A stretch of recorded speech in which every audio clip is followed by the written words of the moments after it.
One of the aspects of isometric training that I really love is how frequently we can hit hard on these OI exercises and be ready for it again tomorrow. I'm talking about the Fen Effect, and if you haven't heard about it, it's almost unique to isometrics, and we're gonna go into exactly why right now. The Fen Effect, discovered by Wallace Fenn in the 1920s, illustrates the relationship between muscle contraction, energy expenditure, and heat production. This principle reveals that muscles consume more energy and generate more heat when performing work, such as during concentric contractions, shortening under tension, compared to when they contract isometrically, maintaining tension without changing length. During concentric contractions, muscles not only maintain tension, but also move a load, which requires additional energy and results in higher heat production. In contrast, isometric contractions, where muscles generate force without changing length, involve less overall energy expenditure and produce less heat. This fundamental difference has significant implications for training frequency. Since isometric exercises generally demand less energy and cause less muscle damage than dynamic exercises on average, they can be performed more frequently. Dynamic exercises, especially those involving eccentric contractions, which is lengthening under tension, tend to create more muscle strain and micro tears, leading to greater muscle soreness and longer recovery time. Isometric exercises, on the other hand, produce less mechanical damage because the muscle fibers do not change length, resulting in reduced muscle soreness and quicker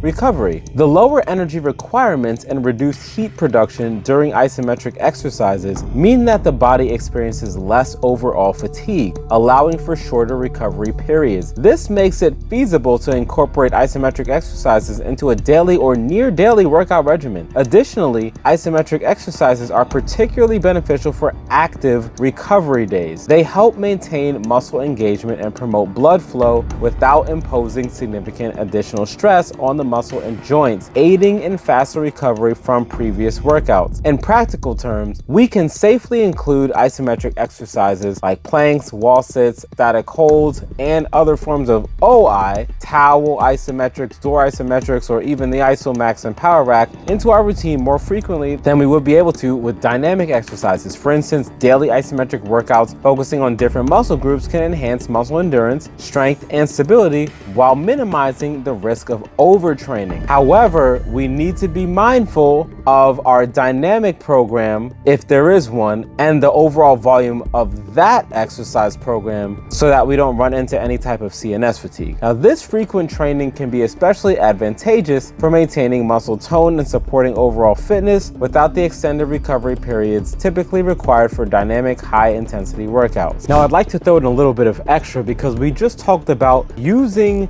isometrics for active recovery days, which I actually have found myself doing naturally. And so it's interesting to see our isometric manual mention that that would be one of the ways that we can really utilize the Fen Effect to our advantage. Now, in our video, you may have overheard me talk about CNS fatigue. And if you're not familiar with what that is, especially with its relationship with isometric exercises, I highly recommend you check out this video right here on the subject, and we will see you there.